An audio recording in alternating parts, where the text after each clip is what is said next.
Meditação não é o mero experimentar de algo além de nossos habituais pensamentos e sentimentos, nem é busca de visões e deleites. A mente imatura, insignificante e sórdida pode ter, e com efeito tem, visões procedentes da consciência em expansão e experiências que reconhece de acordo com o seu próprio condicionamento.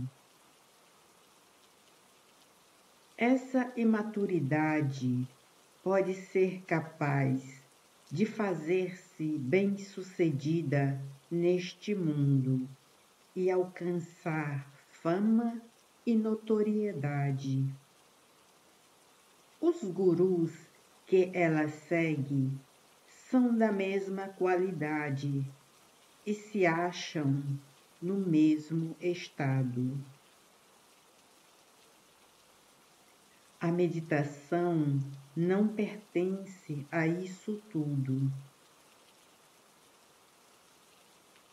Ela não é para a pessoa que está buscando, porque este acha o que quer, e o conforto que isso lhe dá é a moralidade de seus próprios medos.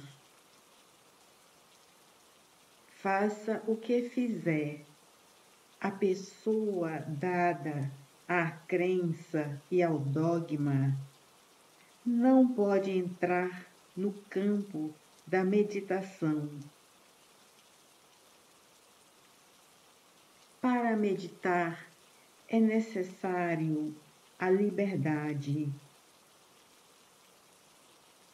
Não é primeiro a meditação e depois a liberdade.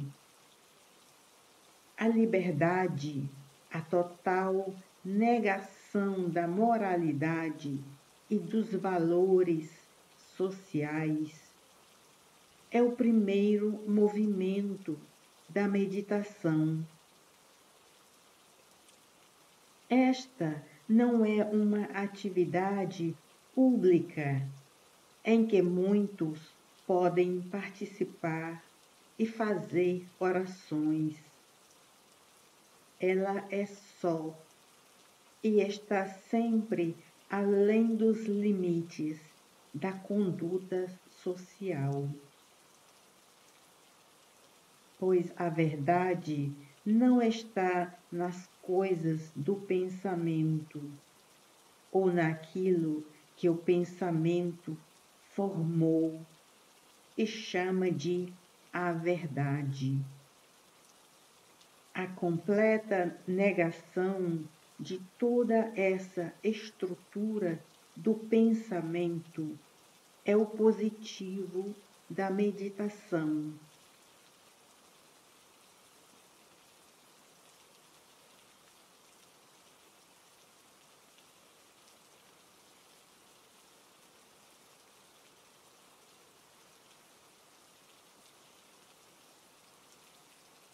A meditação é um movimento sem fim.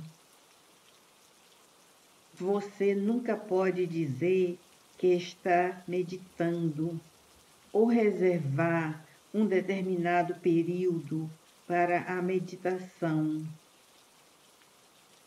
Ela não está às suas ordens.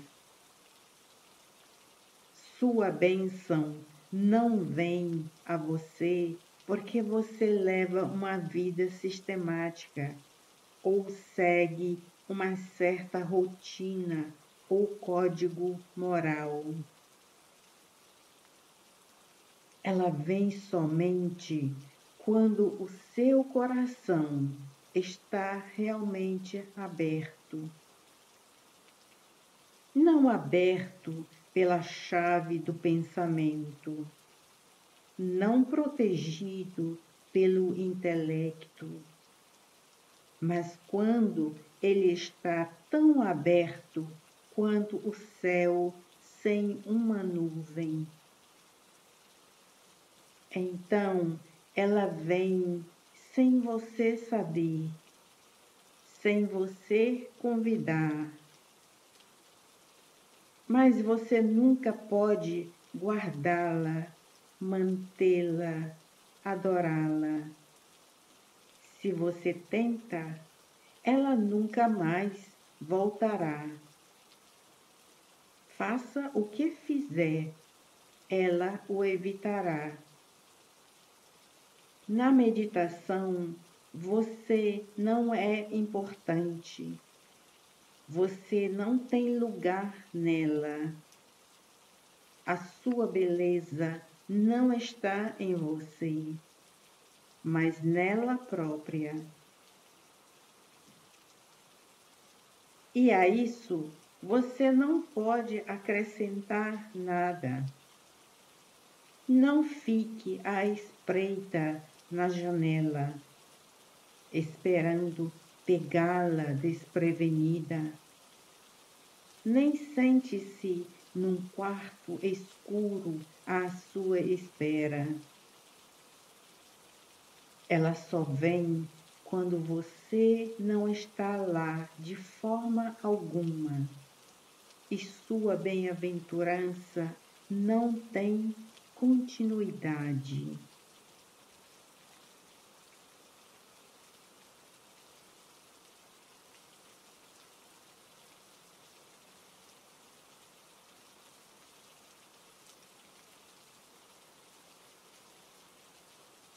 A águia e a cotovia em seu vôo não deixam marca.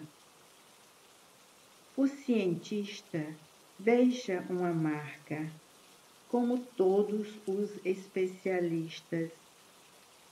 Você pode segui-los passo a passo e acrescentar mais alguns passos ao que eles descobriram e acumularam. E você sabe, mais ou menos, aonde leva a acumulação deles. Mas a verdade não é assim. É realmente uma terra sem caminho. Pode estar na próxima curva da estrada ou a 1000 quilômetros de distância. Você tem que continuar andando e então você a encontra ao seu lado.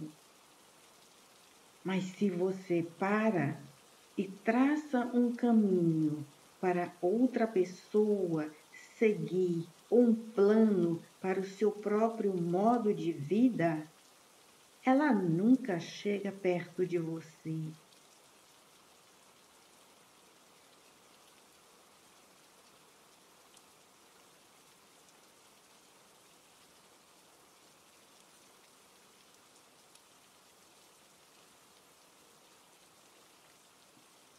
A inocência só pode existir com a morte do ontem. Mas nós nunca morremos para o ontem.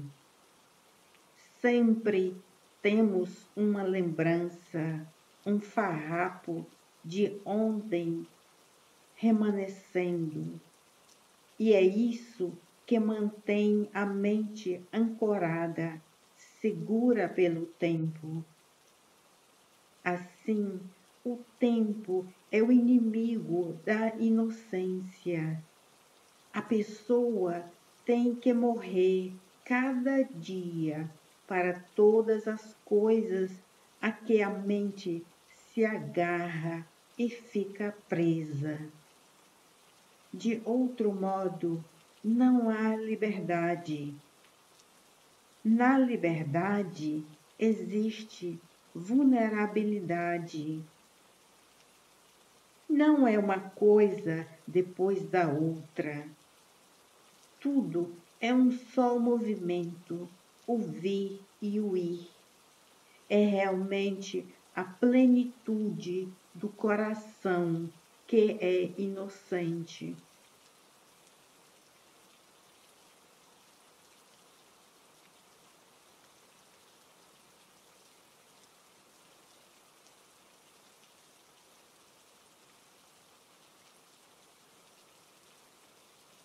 Meditação é esvaziar a mente do conhecido. O conhecido é o passado.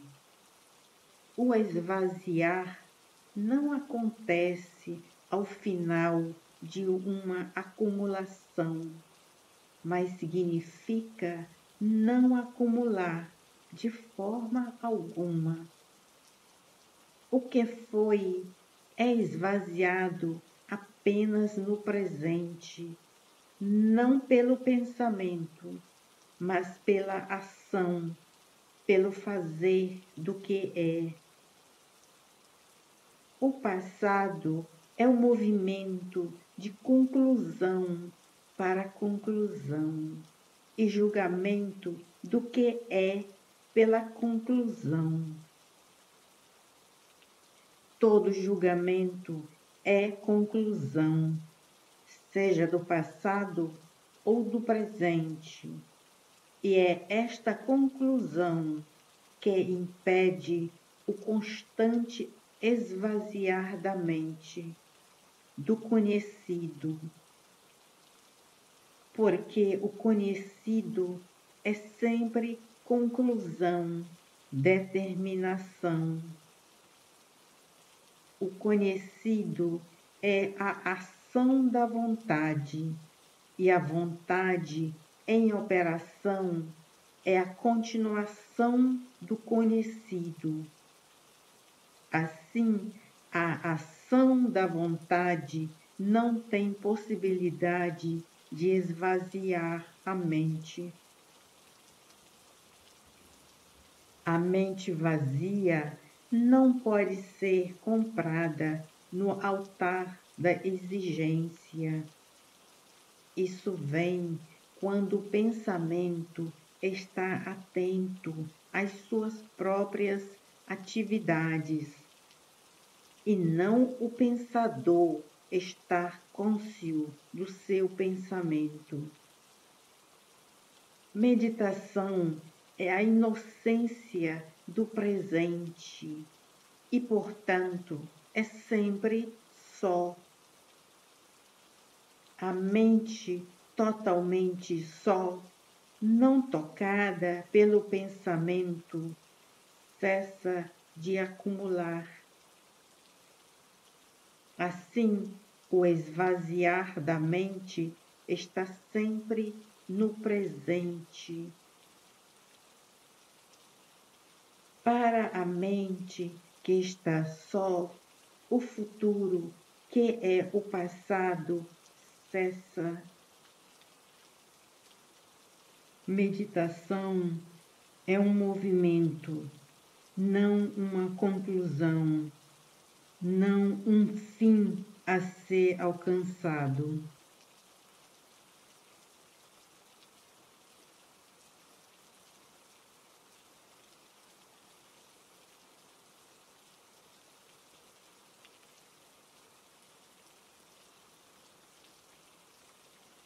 O que você realmente quer é segurança, não é? Essa é a inteira busca do pensamento. Ser diferente, ser mais esperto, mais afiado, mais engenhoso. Nesse processo, você está tentando achar uma profunda segurança, não é? Mas essa coisa existe de fato? Segurança nega a ordem. Não há segurança nenhuma no relacionamento, na crença, na ação. E porque a pessoa a está procurando, é que se cria desordem. segurança gera desordem. E quando você encara a crescente desordem em você, você quer acabar com ela. Na área da consciência, com suas fronteiras amplas ou estreitas, o pensamento está sempre à procura de um lugar seguro. Assim, o pensamento está criando desordem.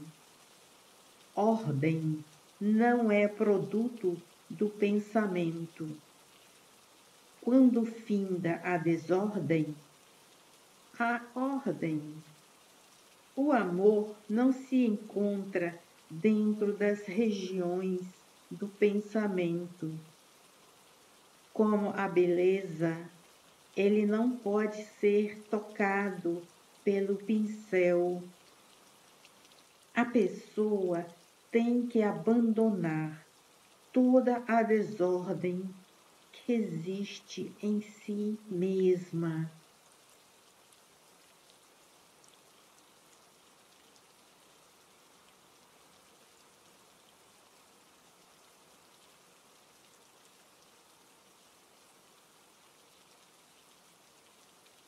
O sono é tão importante como estar acordado, talvez mais ainda. Se durante o dia a mente está vigilante, recolhida em si mesma, observando o movimento interior e exterior da vida, então, à noite, a meditação virá como uma bênção. A mente desperta e das profundezas do silêncio há o encantamento da meditação que nenhuma imaginação ou voo da fantasia jamais pode produzir. Ela acontece sem que a mente a convide. Nasce da tranquilidade da consciência, não dentro dela, mas fora dela, não na periferia do pensamento, mas além do alcance do pensamento. Assim, não há memória dela, porque lembrança é sempre do passado. E meditação não é ressurreição do passado. Ela acontece a partir da plenitude do coração e não do brilho e da capacidade intelectual. Ela pode acontecer noite após noite, mas cada vez, se você é assim abençoado, ela é nova. Não nova por ser diferente do velho, porém nova sem o background do velho. Nova em sua diversidade e mudança sem mudança. Assim, o sono torna-se uma coisa de extraordinária importância. Não o sono da exaustão ou o sono provocado por meio de drogas ou pela satisfação física, porém um sono que é tão leve e ligeiro quanto o corpo é sensível. E o corpo se torna sensível ao estar alerta. Às vezes, a meditação é tão leve como a brisa que passa. Outras vezes, sua profundeza está além de todas as medidas. Mas se a mente se prende a uma ou a outra como uma lembrança para se deliciar, então o êxtase da meditação chega a um fim. É importante nunca possuir ou desejar possuir. A qualidade da possessividade nunca deve entrar na meditação, porque a meditação não tem raiz nem substância alguma que a mente possa reter.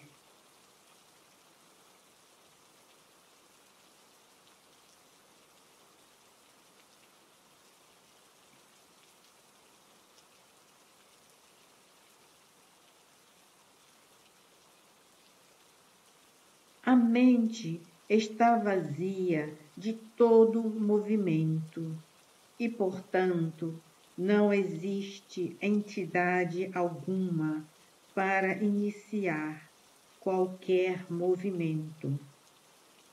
Deixe-a permanecer vazia, deixe-a ser vazia. A mente se purgou do passado, do futuro e do presente. Purgou-se do vir a ser. E vir a ser é tempo. Assim não há tempo, não há medida. Então, isso é o vazio?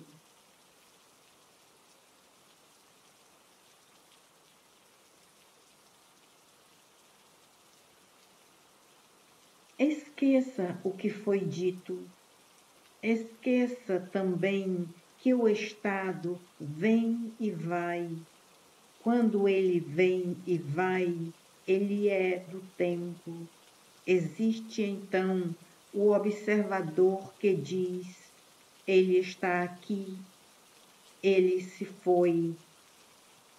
Esse observador é a pessoa que mede, compara, avalia.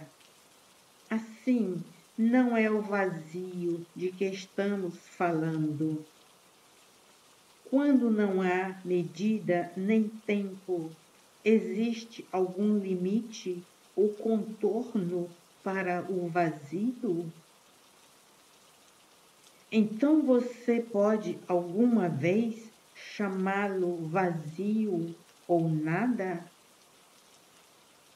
Então, todas as coisas estão nele e nada está nele.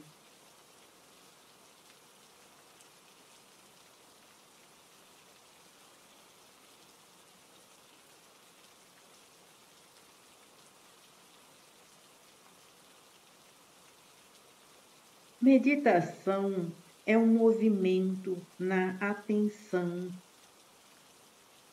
A atenção não é uma conquista, pois não é pessoal. Só aparece o elemento pessoal quando existe o observador como centro, de onde ele concentra ou controla a ação. Assim, toda conquista é fragmentária e limitada. A atenção não tem fronteiras ou limites para atravessar. Atenção é clareza livre de todo pensamento. O pensamento jamais pode levar à clareza, pois tem suas raízes no passado morto. Assim, pensar é uma ação no escuro. Dar-se conta disso é estar atento. Dar-se conta não é um método que conduz à atenção. Essa atenção está contida no campo do pensamento, podendo assim ser controlada ou modificada. Estar cônscio dessa desatenção é atenção. A meditação não é um processo intelectual, o qual ainda se encontra na esfera do pensamento. Meditação é libertar-se do pensamento e um movimento no êxtase da verdade.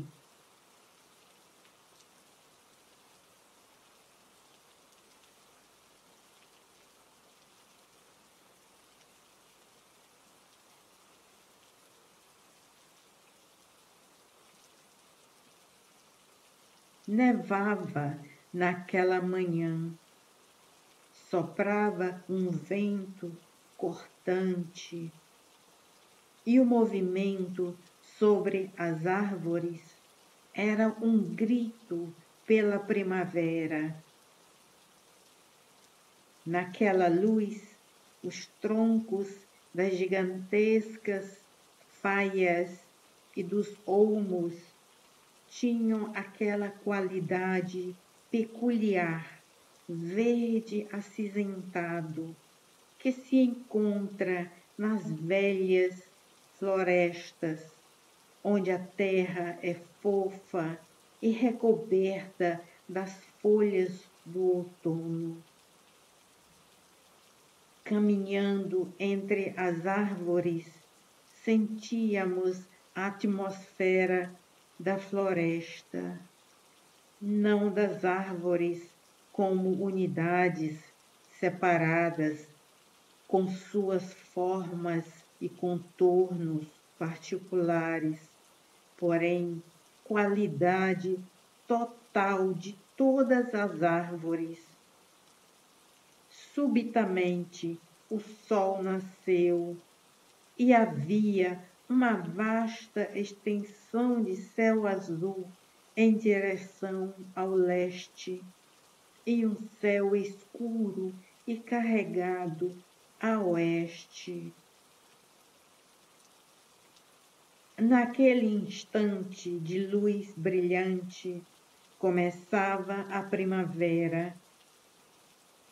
Na parte tranquila do dia primaveril, você sentia a beleza da terra e o senso de unidade da terra e de todas as coisas existentes na sua superfície.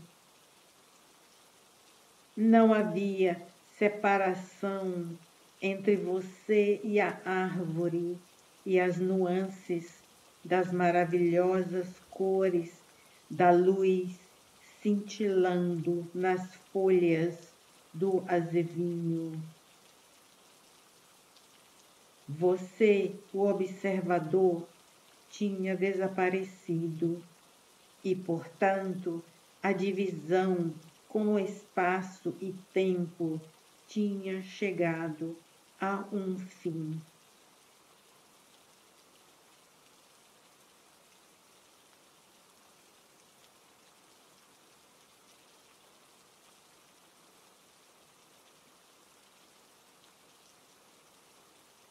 Existe de fato uma dualidade? Objetivamente existe como luz e sombra, mas psicologicamente existe dualidade? Aceitamos a dualidade psicológica, assim como aceitamos a dualidade objetiva. Isso faz parte de nosso condicionamento. nunca questionamos esse condicionamento. Mas psicologicamente existe a divisão? Existe apenas o que é e não o que deveria ser. O que deveria ser é uma divisão feita pelo pensamento ao evitar ou superar a realidade do que é. Daí a luta entre o real e a abstração. A abstração é o fantasioso, o romântico, o ideal. O que é real é o que é e tudo mais é irreal.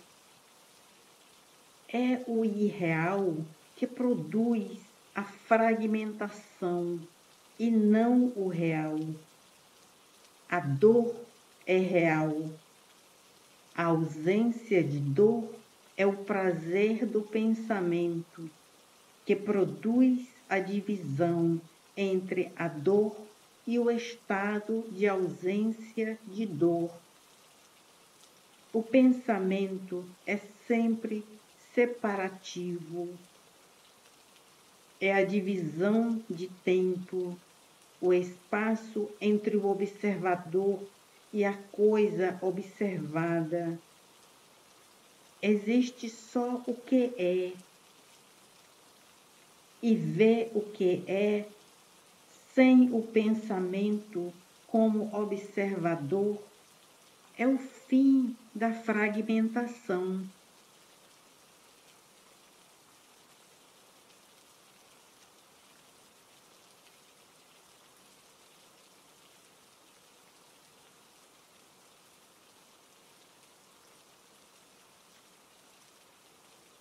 O pensamento não é amor, mas o pensamento, como prazer, aprisiona o amor e traz a dor para dentro dessa prisão. Na negação do que não é, fica o que é. Na negação do que não é amor, surge o amor, no qual cessa o eu e o não eu.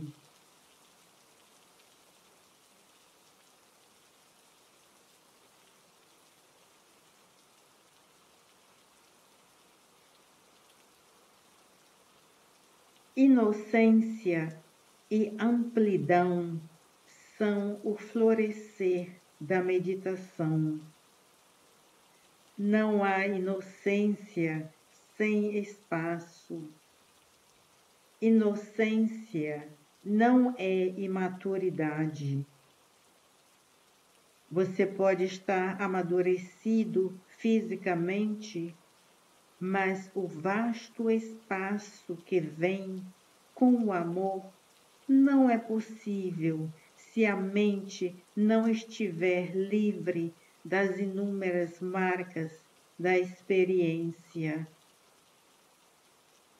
São essas cicatrizes da experiência que impedem a inocência.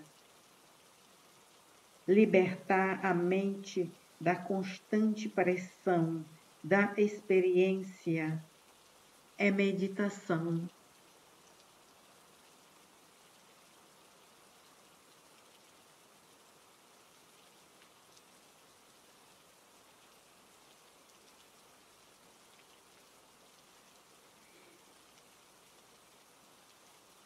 No momento em que o sol se põe, vem uma estranha quietude e o sentimento de que tudo à sua volta chegou a um fim.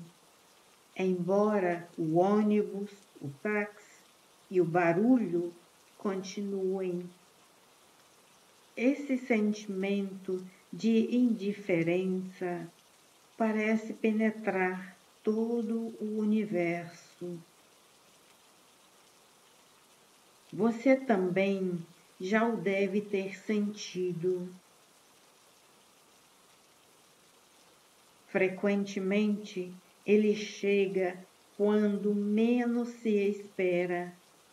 Uma estranha imobilidade e paz parece descer do céu e cobrir a terra. É uma bênção e a beleza da tarde se faz ilimitada.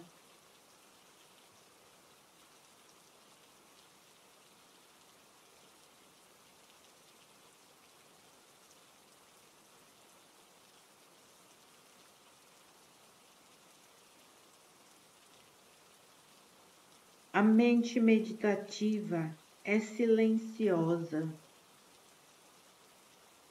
Não o silêncio que o pensamento é capaz de conceber. Não é o silêncio de uma tarde tranquila. É o silêncio que vem quando o pensamento, com todas as suas imagens, palavras e percepções, cessou inteiramente. Essa mente meditativa é a mente religiosa, a religião que não é tocada pela igreja, pelos templos ou pelos cânticos.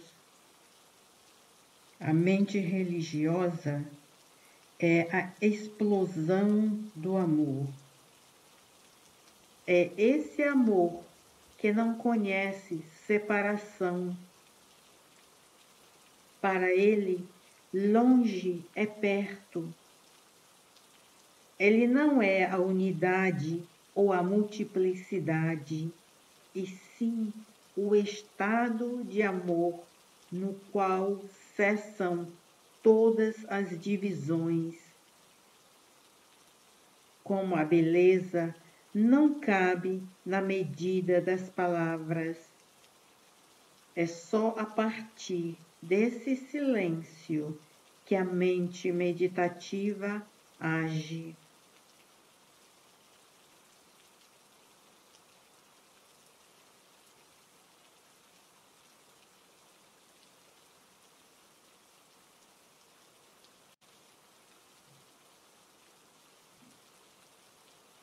Sem compreender a totalidade do movimento do sofrimento, como você pode terminá-lo? Você pode escapar dele frequentando o templo ou a igreja, ou se entregando à bebida. Mas todas as fugas, não importa se para Deus ou para o sexo, são iguais, pois não resolvem a tristeza.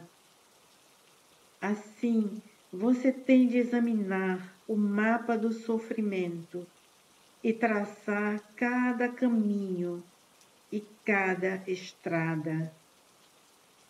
Se você precisa de tempo para ver todo o mapa, então o tempo tornará mais forte a brutalidade do sofrimento. Você tem que ver o mapa inteiro, num relance, ver primeiro o todo e depois os detalhes, e não primeiro os detalhes e depois o todo. No terminar do sofrimento, o tempo deve chegar ao fim. O sofrimento não pode terminar pelo pensamento. Quando o tempo para, o pensamento como meio para o sofrimento cessa. São o pensamento e o tempo que dividem e separam. E o amor não é pensamento ou tempo. Olhe o mapa do sofrimento, não com os olhos da memória. Escute o inteiro sussurro dele. Seja ele, pois você é, ao mesmo tempo, o observador e a coisa observada. Só assim o sofrimento pode acabar. Não há outro meio.